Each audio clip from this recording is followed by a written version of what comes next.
Cosmic Proverbs 1:3, a tale told on the rim worlds. The year is 328th after contact. Out past the last buoy of the Terran Navy, on a rust-red rock called Ashfall Station. The twin suns beat down like judgment and mercy in the same breath. Here, water is currency, breathable air is taxed, and the only thing cheaper than a lie is a bullet. Yet even in this hard vacuum, one ancient scroll still speaks louder than rail rifles. The 13th chapter of the Proverbs of Solomon. Carried off old earth in a fireproof tube and read aloud every sundown over crackling colony comes. This is the season the scroll came alive on Ashfall.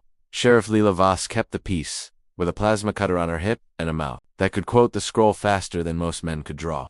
Folks said she'd memorized every line before she could shave.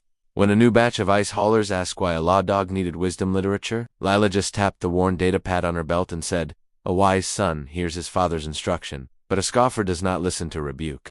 She wasn't talking about her daddy. She was talking about the only father any of them had left. Across the landing pads, a freight baron named Kellen Price ran the opposite game. Kellen had made his fortune cornering the station's water futures, then jacked the price the week the main condenser failed. He laughed at anyone who quoted fair scales or just weights. The scroll had words for him too. Wealth gained hastily will dwindle, but whoever gathers little by little will increase. Sure enough, the day the backup condensers arrived early thanks to a quiet tip from Lila's deputy, the market crashed. Overnight, Price's vaults went from full to echoing. His hired guns took their pay in water futures and vanished into the black. Price stood on the pad watching his last tanker lift. Richer than yesterday and poorer than sin. Down on the lower decks, an old exobotanist named Doc Harrow ran a single grow lamp the size of a coffin. In it he coaxed honest potatoes out of recycled urine and regret. Every extra spud he carried topside and handed out to the line of gaunt faces waiting for the soup shuttle. People asked why he didn't sell them on the open market for 100 credits a kilo. Doc just shrugged and kept digging. The desire of the sluggard kills him, for his hands refuse to labor, but the soul of the diligent is richly supplied. His soul was 100 starving kids who now had strength to stand watch, fix leaks, and keep the station breathing one more week. Then came the boy everyone called Cricket, 16, quick fingers, quicker tongue. Cricket ran courier skiffs between domes and thought rules were for people with full oxygen tanks. One night he sliced the lock on Doc Harrow's potato vault, planning to sell the crop and buy his way off Ashfall for good. He tripped the silent alarm. Doc found him hip-deep in tubers, eyes wide like a cornered sandcat. Cricket waited for the stun cuffs. Instead, Doc handed him a shovel and said, "You want to eat tonight? You help plant tomorrow's crop? After that, we'll talk about tomorrow's ticket."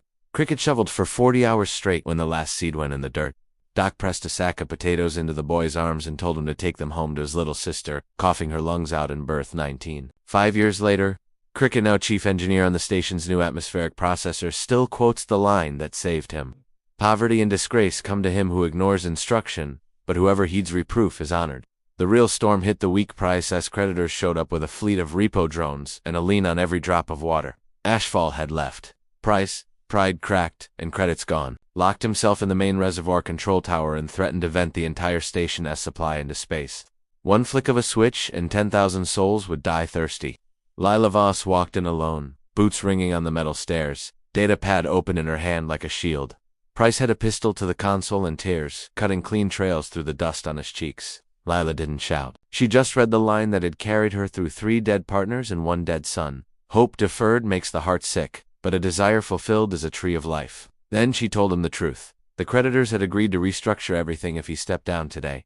Blowing the tanks would only murder the innocent and damn his name, from here to the core. Price looked at the pistol, looked at her, and let it fall. He walked out into the red dawn with his hands raised and his head high for the first time in years.